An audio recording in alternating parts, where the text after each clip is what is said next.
So I did. There was a kind of like a general store type thing in Harper's Ferry. So like Harper's Ferry is it's like this old historic town in West Virginia where it was where John Brown's raid was. He was an abolitionist that basically, like I said, you know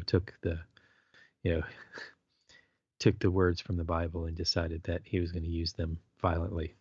Yeah, right. And so there's like that aspect of it, but it's also like more or less like the center point of the AT. And so they have the Appalachian Trail Conservancy there, and then they also have there's like it's a cute little it's a really cool little town. I would love for you guys to go see this thing. I was just like, I was gonna say, maybe you guys like tell Jamie to like take you guys through there. Mm-hmm. 'Cause, I mean, like when she picks you guys up, like you're really not that far from Dulles if you're flying into Dulles Mm-hmm. to like go that route. Mm. It's some back road stuff. Or I was like, or maybe I can like contact her and like pick her up and go pick you guys up, and I'll drive you guys. And then like, but I mean, because I really want I really want you guys to go check this place out because it's like one of our favorite places in Oh, this area. really? Yeah, cool. Yeah, it's totally cool place. So like we're gonna be there tomorrow hiking, but they've got like this really really cool like store that we discovered in there that I just like we'd walk past it numerous times. We thought it was just like selling t-shirts or whatever. And yes, I did buy a t-shirt for Magdalena because she's like, we come here all the time, but I don't have a Harper's Ferry t-shirt. Hint hint. Like, yeah, got the hint. Mm-hmm. And so got her a t-shirt, and then I got myself a cool like AT t-shirt that like the money from that one goes to the conservancy. Mm-hmm. So I'm like, okay, if I'm buying it for, if I'm going to buy it for a good cause and I do hike the Appalachian Trail, at least my little spots that I like to hike, I was like, then it's for a good cause. It's to the upkeep, it's research, it's all this other stuff. So I'll do that. But then, we go into this. So when we finally go into this store, it like sells all the hiking gear that you could possibly imagine because since it's like the midway point, if anybody's like doing through hikes. So like you what was funny is you saw like all these through hikers like Mm-hmm. just laying around Yeah, the streets and right. stuff. It was like They look hobos homeless. Yeah. hobos with like really expensive gear. And but when you go into this little store, they sell hiking boots and shoes. They sell socks and stuff. Mm-hmm. And it was the toe socks, sucker. And it was all, and then the only boots that they sold were ultras. Oh, really? How funny. Yeah, those ultras. Pretty Yeah, awesome. except for and then the toe sock company that I was bought mine from. Either they are like, I don't know, either they're planning on going out of business or they just don't stock all of them. But I mean, like half the socks that they have on the site, they don't have like most of their socks are running socks. I'm Mm-hmm. like, okay, fine. Like, I mean, I could get like a midweight running sock, but they don't even have like I need an extra large because, got size 14 feet. Mm-hmm. And for some reason they have one pair and it's like the pair that I bought. Like, I don't want to, like, I mean, I guess I could have like a bunch of the same damn pair of socks, but, Mm-hmm. you know, the guy, he's like got all these different colors, and like patterns and all this other stuff. I was like, come on, man, I want some funky, cool socks too. Yeah. But Yeah, no, of course. Your flair, your hiking flair. exactly. I mean, they have this like, they got like, like, like the Sherpa hat type things with like all the like loud colors and in crazy patterns and stuff. They've got those in sock form. I'm like, I want some of those. Nope. Every No every way, like Bigfoot. every one of these groups has like a something that like it like we're talking about. It's their flair, right? Yeah. So rock climbers, it's definitely the gear, right? Like it's any kind of outdoor thing. It's kind of the gear, right? Mountain biking, that's obviously the bike, and it's maybe the outfit at some level, like the helmet or the glasses or the gloves or the shoes or something. I don't know, like contact points with the equipment. Helmet doesn't count unless you count the ground as the equipment. The contact with the ground, then you're just talking life safety. Exactly. But like, what is it for architects? Like, it used to be like, oh, sweet drafting arm, man. Like that's that Pentel pencil. Or, I think it's pens. Because like I was gonna say, it's pretty boring now. It's like you wear black too, right? It's pens, it's glasses, and it is glasses. Yeah, it's pens, it's glasses, and socks. Maybe it's a podcast. Do you have a podcast? Oh, there you go. That too. Yeah, the socks, like the Tom Main crazy socks with the black outfit, right? The punch of color, that little pop. Yeah, exactly. You're all black. You're in all black and all that other stuff. And then when you sit down and you like cross your leg and your sock shows, and you're like, ooh, look at that sock. Yeah, nice. That's those sexy. Stance socks. What are those? Yeah. Exactly. You're like, wow. Yeah, or some kind of neon running shoe with your black outfit. Actually, so it was funny. Speaking of socks, so I had gone to an event where we were getting an award, a historic preservation award for the elementary school that I did. And, so I'm in a suit, which of course makes me feel really awkward because I hate wearing suits. And so I'm sitting there and I'm all by myself because nobody else from the office could go. And it's in this really fancy place in Annapolis, Maryland. And it's just this, and everybody's like dressed up really nicely and everything else. And so I'm sitting there and I stretch my legs out and I completely forgot which pair of socks I put on. And I look down and I'm wearing my skull and crossbone socks. Like people were like staring at my socks. Like, you're like, yeah, I'm a rebel. It's like, yeah, damn it. Yeah. I'm punk rock under all this. Which is funny is because like I remember one time I was driving through Georgetown and it was when I had the Mercedes wagon, and I'm blaring punk as loud as I could, windows rolled down. The dad wagon. It's just like the dad wagon listening to punk. Right. It was hilarious. That's funny. I mean, it is interesting to think about how groups have it's their flair. I mean, that's what it is. It's like going back to Office Space and having to wear the flair at the work. 10 pieces of flair. 10 pieces of flair. Yeah. Oh, no. That's only a minimum. What's your flair? Or it's a bow tie, right? Like you see some. Oh my gosh, yes. The bow ties for sure. If you see a bow tie, we got a few friends of the show who are partial to their bow tie. Yes. And, no judgment to them. Just, they ain't my jam. No, they own it, though. They own it. Oh, yeah. No, and it is, like, really pops of color, and it's just, like... You got to have a collection of yes. I'm sure that they've got, like, a full-on, just like, if they say, hey, Cormac, what kind of pen you got? They're like, of course you got a fountain pen. And I've got like my. I'm holding my Lamy in my hand right now. Yeah. Well, I'm looking at my pen cup on my desk, and I can see like both my antique pens and my new Lamys and all that other stuff. You're an architect of a certain era, just like the bow tie architects. I think too. Yeah. Yeah, and I do wear the funky socks. So even working from home, huh? Although it's funny, you're like, well, these are the socks I own. So I am still like the other day I'm like walking around. I'm wearing a pair of like baggy khakis, graphic tee, which was my new T-shirt that I added to my collection, which was the Radio Shack TRS 80. Nice. Going back. Oh yeah, it was like I saw the T-shirt. I'm like, dude, I gotta have that. That was like and they're like, why? What does it mean? I'm like, this is the first computer I ever learned anything on. Right.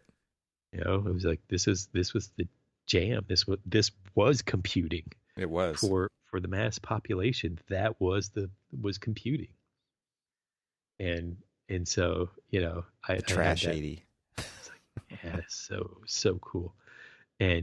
But then I was also wearing like a flannel shirt, and I was asking my wife, I'm like, do you know where my sandals are? And I'm just like, holy crap, I've literally have not changed my dress since the for 3 '90s. decades. Yeah. Like I literally like wear the exact. She goes, that's what you were wearing. The way I was dressing was the exact same way I was dressing when she met me. I'm getting the comments from the kids now, yeah, about dress because they're fashion aware, right? So, Yeah. um, yeah, I was on a call the other day. I had a button-up shirt on and shorts, right? Yeah. Yeah. Nice outfit. It's like, Yeah. this is the Zoom attire right here. Well, because it's from, essentially waist up in most cases, because Yeah. like you really don't. Nobody sees me, but from chest up. Mm-hmm. It's more or less just a headshot. Mm-hmm. I'll wear shorts. Yeah. Well, if I'll it's wear my hot, dress sweats. be comfortable. Dress. Oh yeah. Dress sweats. That's a thing. But then it'll be like, just a professional looking shirt or something like that. Mm-hmm. I mean, the most I have to think about is, is my hair combed? Right. Are my teeth brushed? Right. Those kind of things. Yep. Because, otherwise it's just, yeah. And, it's so funny too, because like most of the time, like, especially now, like, I guess it's because it's like more Zoom fatigue than anything else. I'm calling it Zoom lash. Mm-hmm. Because yes, it's trademarked. Don't use it unless you let me know that you're using it. I'm going to use it for the title. Just giving you warning now. All right, but it's just like people are now like early on it's like you almost felt obligated that you had to be on camera, mm-hmm. and now people are like getting so tired of They're it. just over it. But they're so over it. So they're just like, I've been on camera for like, the past 5 hours. I'm just going to go ahead and leave my camera off, which was almost verbatim from something that I heard yesterday, actually, when we were like on our, what felt like 15th call of the day. Yeah. It was funny as I was like so excited too. I saw my Friday calendar. I'm like, ooh, I've only got one meeting. And literally when I woke up, I had 5 meeting requests. Oh my gosh. Back to back to back to back to back. Well, to you back to back. probably publish your calendar and they saw all these openings. Yeah. Yeah. Well, we have shared calendars and stuff. Fill that they up. Can say, Cormac doesn't look busy today. You have availability. Yeah. No, because I was only trying to actually like get the work that I've been trying to get done all week. Right. Because I've been in meetings actually done. You need a day. Yeah, I actually did that on my calendar. I book solid times of actually working, or else people will auto schedule something in there because there is quote unquote availability, right? Yeah, I put in my working time so that can't be disturbed. You need it. You have to do that. You have to defend yourself. So I've seen, there was something that I did want to ask you about if you have actually seen this, because we're about to do this, because like right now there is a hiring frenzy out there. Trust me, everybody's looking for people. I think, it was a mixture of, during the tight times of this pandemic, firms were letting people go because they needed to reduce their overhead, or projects were kind of like going on hold because the clients were trying to do the same thing. And so now all of these projects are hitting at once. And so, like these projects that we would have been able to like stagger their starts and like, be able to like turn over staff, to the next project and the next project and the next project, just isn't the case right now. Right now we are like everything is virtually hitting at the same time. And so, we've got a surplus of work and a deficit of employees, and we didn't lay anybody off. I mean, we kept our entire staff through the whole pandemic.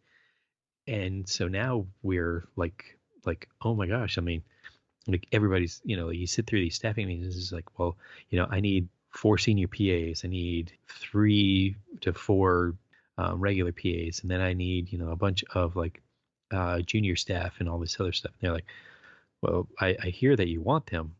I don't know where you're getting them. Right. Everybody else wants them too. Like crap. And so so it came to light that there are opportunities out there for us to do studio sharing. Hmm. Have you ever heard of that? I have. I have not. Really? I honestly have not. I've been living in my little bubble where I did not Hmm. know that studio sharing was a thing. And so we're about to give it a try. And this is something that, I mean, I don't think that our firm, I'm sure people in our firm, especially the one, like people who are worrying about staffing and stuff, had known about, but I had never known about it. And I'm a little leery of it just because it's like, hey, they're not an employee, and Well, like, well, step back and high level. Just explain what the concept.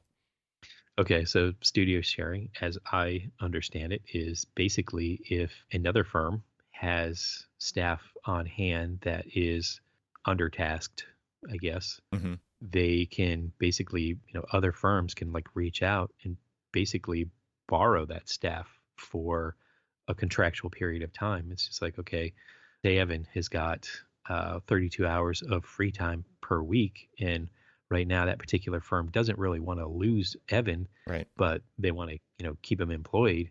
They're going to have Evan kind of farm them out to another firm that could use them, use their expertise, use their knowledge, and everything else, but isn't going to hire you on as full-time staff. But we're going to just borrow you for 6 months. It's got to be And hard to do accounting for this. well, that's You're those are like, my, not my problem. well, no, it is my problem because Really? I'm the one who has to, like, track all of the project planning and making sure that the hours are set in there and the right, for the right people and all this other stuff. And so when you do hire people like that, how do I put them into our kind of like financial tracker? Yeah. Um, Yeah, totally. It's not very different from studios within a company sharing, right? Where you might serve different markets like healthcare and right. higher ed, and healthcare is booming and higher ed is not. And so, yeah, you don't want to lose those people, so you farm them out to the other studios within Right. the organization, and it even could be a completely different office. So it's not different than that. I would say the thing to be most quote unquote worried about is that they might like it better over there. If they're really good, hopefully you've done your homework over the years and really given them a home. If you really, really like working with them and they add value to your teams. Because if you haven't, the chances are high that they will find something better, or they'll find like a way to fill a hole in their resume by doing work somewhere else, other kinds of work that could make Mhm. them a better architect, et cetera, et cetera. Right? There's all Right. kinds of things there. And if that happens, it definitely happens, right? There's people who go to work in one studio and they're like, wow, it's so different. The culture of the studio is different. The mentorship is different.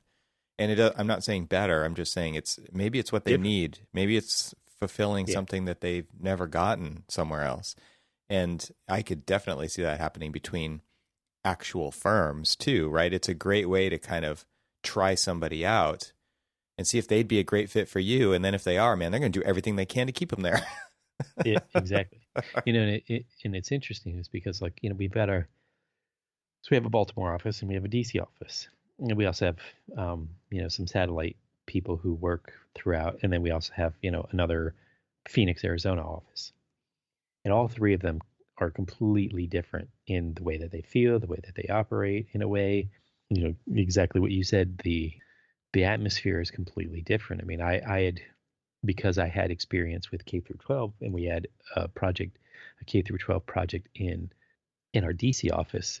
I had, I started going into the DC office rather than my standard Baltimore office to help them out on this project, and it felt completely different. Now there were some things, like the people were, are similar, but like the feel of the office was different. I mean, the sound, the acoustics, the it was in more of a corporate office looking environment rather than like the historic building that we were in that is on the water and almost has this like very chill vibe in the Baltimore office versus it's livelier. It there's like more sound. It's hustle and bustle and busy. And since the DC office is smaller, everybody, just like kind of stays quiet, and so it like felt like different Yeah. and, not bad. It just felt different.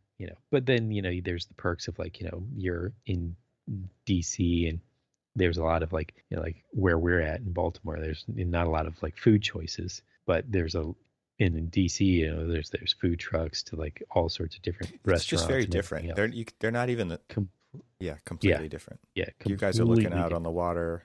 Like you've Yeah, got this gorgeous view right out the I windows. can't even.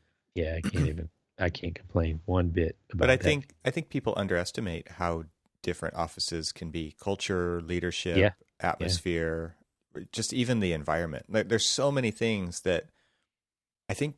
And why I say underestimate is because I think people think that all offices are kind of the same, and they're just totally not. You no, can move from one floor to another, and it can be 180 degrees different. And you can move from one section, one studio to another. It could be totally different, and it really kind of starts with the personalities of leadership, right? And the inclusiveness or the exclusiveness. Like, and I'm not saying either one of those is bad. Like maybe exclusive is good because it raises the bar. I don't know. Like there's so many ways you could skin this, right? So, but it doesn't. There are no two that are alike. well, I mean, like um when I visited your office, I mean, it's a great example. Is like, like you've got like all these different studios within that building, and visually it felt the same, but when I went into the different studios, they felt completely different. Mm, Like your studio seemed to be like the liveliest of the studios when, mm, I mean, when you and friend of the show Brett was, were like walking me around and showing me the place and stuff like that. For some reason, there was just different vibes that you got from the different, places within the same building, right. within the same atmosphere, and it just, yeah, I mean, and so what, so where I was going with this thought on the studio share, and we've talked about it before though, is that what it does is that it really does kind of like offer up an opportunity for people to be remote, so that there's this kind of like recapturing of this work life balance, and be able to like again stay employed with the firms that you like to be employed with. And if by some chance that firm doesn't, they don't want to lose you, but they want to, like, but they don't have like the appropriate amount of work for you at the time, or they're waiting on another project to start going and just need a small like stopgap, then to reach out to like partner firms. And so what's interesting about it is that this is something that I had never really seen before in the profession of basically like almost opening your doors and like letting other people see like your inner workings, and like there was no real sharing of information, Right. sharing of knowledge, Oh sharing yeah. of resources. No, I there's mean, it was like protection of all those things, not sharing of them. totally. Yeah.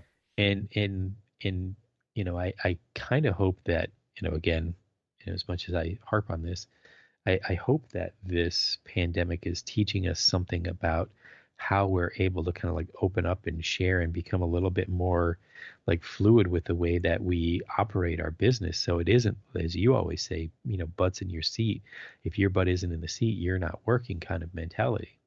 It's very gig economy kind of influenced, right? Where if treating people as if they're kind of consultants on some Right. level, right? It's like you come Yeah. in, you inject your ninja skills for the time required, and then you jump to another place that requires your ninja skills on that thing. And I actually had a guest on my other podcast, and he has an article that was really inspiring to read in the same vein as we're talking about, and he calls it the rise of the 10x class, and his name is Dror Poleg. I'll put a link to the episode in the show notes, but he's a historical economist, and he's really interested in the future of work, and he's talking about these people who are going, basically, we've always billed by the hour, right? Architects Right. sell time, and much like other professions, right? It's time for money by the hour. Lawyers have figured out how to bill, in increments of an hour at very high rates, while architects lament the fact that they have not, right? Right. And basically he's saying like that's normal, that's going to be normal. You're going to make a lot of money for 15 minutes.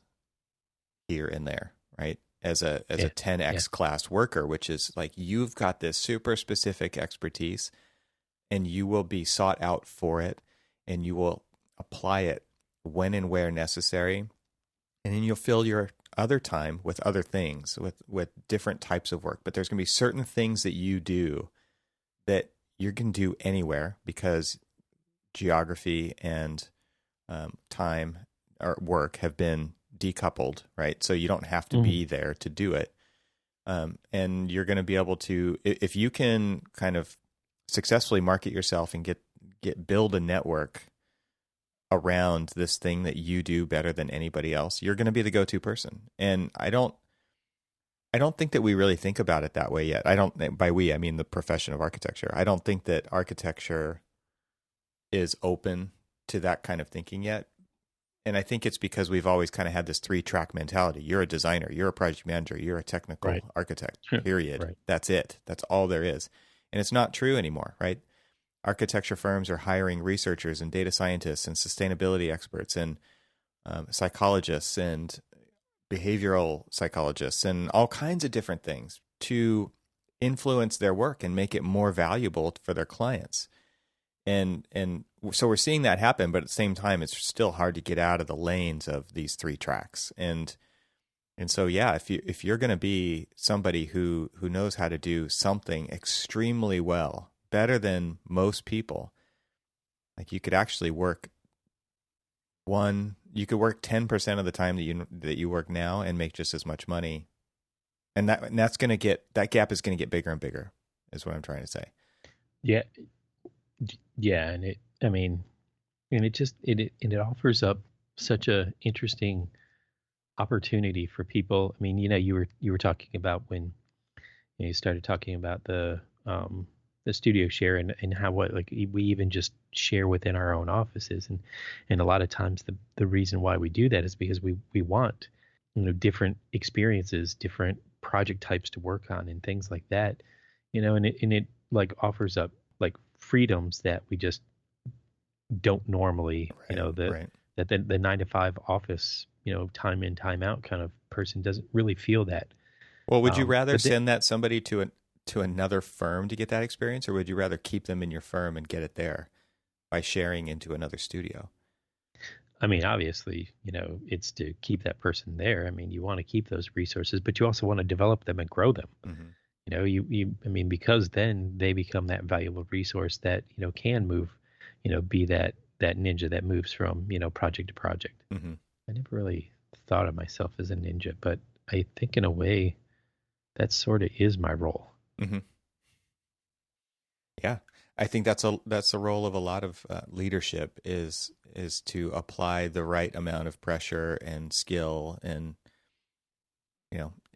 when appropriate, and it's very much more of a general role because you're orchestrating so many moving parts happening at the same time, and you're just kind of you're providing that guidance and that orchestration, and that really, I think, you can only do that once you have all of the experiences of everybody else who's doing what you're asking them to do. And so that you actually can connect all the dots between all those things. Right. And exactly. Those are ninja moves, 100%. Yep. So you want to update on my latest tool purchases? Of course. Switching gears here. The palm nailer is awesome. I have to revisit because I hadn't used it the last episode we recorded. And so I was putting in joist hangers with it. And I was showing my son, and he was just like, his jaw dropped. He's like, what is that? Which was basically my reaction when the first time I saw it too. It's super cool. What sorcery is this? You do feel like you might put a nail into your own hand, which is not too different than a normal nail gun, I guess. It's just, you just got to get used to it. But it has like this little magnetic nail holder, and you can just zip nails into wood. It's pretty freaking cool. But something showed up yesterday because the next part of my project is about to happen. So I've got all the deck framing done basically, and now I'm moving on to the trellis, and it's a steel trellis. So steel beams, steel uprights, and so I realized when we were cleaning out the garage that my old welding helmet had died. It had basically the plastic had disintegrated in a couple places, and the it's a self-darkening lens. It has Oh like yeah, a yeah. shutter in it, right? So, which is fantastic. It's way easier to weld when you have an auto darkening helmet. You don't have to flip the helmet up and down every single time you want to check something, because there's a lot of that when you're welding. Right, right. So auto darkening, and I can't believe how inexpensive they've gotten. I mean, buyer beware, right? Like, these are your eyes you're talking about. So you got to get something that is of good quality. But so yeah, that's what showed up, and I got one with an eagle and like some stars and stripes on it, because it was the right price category for me. My wife saw me trying it on last night, and I was getting the settings all set up. She's like, "Oh, that's not good. That's really, really bad, actually." She's like, she actually said, "Oh, that's embarrassing." I said, "Yeah, it's a good thing no one has America. to see me." It's in the garage, the well ventilated garage, but still the garage. Yeah. Well, it's not about style, it's about substance. And you're just trying to, Well, get those things welded up right. yeah, and I got a new set of welding gloves, because she totally ruined my last pair by picking cactus with it, and Mm, mm. I pulled these ones out. She's like, "Oh, those are nice." I said, "You stay away from my gloves." You ruined my last pair. You did not replace them. I had to buy my own replacements. How dare you? How dare you look at my gloves with longing eyes? Yeah, so I'm excited to weld Apparently, again. It's been that's a what long you need to time. buy. Yeah, yeah. It's funny, the things that Actually, she wants them for gardening. I was gonna say the funny thing is that like if she's like picking cactus and she's using them to like not obviously destroy her hands and stuff, the gloves that we used in the army for concertina wire, Hmm. it's like this leather with like kind of like a metal. I don't want to call it chainmail, but basically, like every bit of like the it's leather gloves, but they're like these really super thick leather gloves, and then they've got like this metal kind of like Weave or around there, so something in they it. like nothing can. Yeah, kind of like a weave, but it's bigger. It's like Um, steel toe boots for your hands. kind of, yeah, not yeah. not plate It, steel, it's but yeah, it's really hard to explain what they are until you like look at them, and then when you look at them, you're like, what the hell are these things for? RoboCop gloves. You know, like, but they're just it's amazing. So like, if anybody's listening, look up barbed wire gloves, and you'll see that they're weird, but they save your hands, and I can only imagine that. Oh, these are a lot different than the ones that we used in the army, though. Now I'm looking up barbed wire gloves, and Yeah, of course. these are a hell of a lot nicer. Yeah, glove technology has advanced. Yeah. So yeah, Yeah. my next thing is Seriously. I'm going to be doing quite a bit of welding and teaching people how to weld. I think that, like, just doing All right. this exercise of building this, I actually really love the kind of rough framing part of a project. I'm thinking, Mhm. like, even in larger architectural projects, that is always my favorite part. It's not when the Yeah. project's Yeah. done and wrapping up and getting all the drywall on that's covering up everything that's going on underneath. I like to see the bones of the Yeah. project. And I it's the love to see the best. guts. Yeah, The guts are the best. it is, and it's just like you can already sense the space that it's going to be, but it's all the things that are going on underneath the kind of final aesthetic layer that are making it what it is. And I love that part of this project, and it's so important, I feel like, for architects to build some things and to work with their hands and to make stuff. I just can't stress enough that it's so important to learn how things go together and to learn how to frame things and to try things and fail and rip them apart and do it again, because I think there's so many Mm. times where we expect a contractor to do something and without any idea of how it's going to be done. And they're really good at figuring that stuff out and making it happen. But at the same time, like when you have to go through the sequencing process yourself of this before that, before that, before that, and kind of putting that puzzle together in your mind or on paper or whatever, it's so important to do that. So I would highly recommend find something to build. Like, it doesn't matter if it's a chicken coop, if it's a deck, like, I don't know, fix something in your house, put in a skylight. I don't know what it is, but like it's so important to actually do those types of things, and you will be a better architect for it. 100%. Yeah, Even if totally. it's just an interior remodel, like just an interior remodel, like those are really hard. Finish work is so hard. It's really hard to get good at, right?